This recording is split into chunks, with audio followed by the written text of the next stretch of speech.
Isixeko saseThekwini sikulungele ukwamkela abatyeleli kweziholide okukuthethwe ngusodolophu waseThekwini uMnumzana Mxolisi Kaunda. Lo sodolophu uthe thaca izicwangciso zokwenza luqilima ukhuseleko kwesi sixeko neziquka ukutyalwa kwamapolisa ezitalatweni nakwiilwandle ukwathe kuvulwe inkqubo yabantu abaza kujongana nabantwana.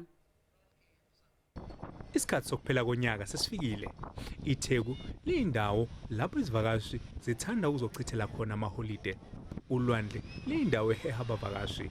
Ukwakhiwa kwendawo yokuhamba abantu ngezinyawo engamakhilomitha angu-8 kulindeleke ukuthi ihehe kakhulu izivakashi.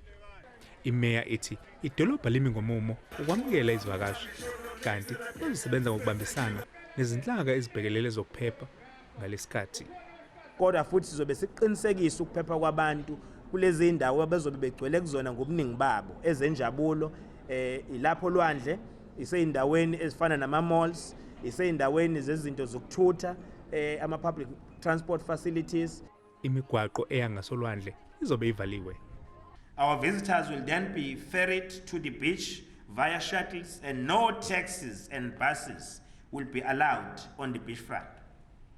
Vehicles' access to beach will be controlled when it is necessary to alleviate possible gridlock.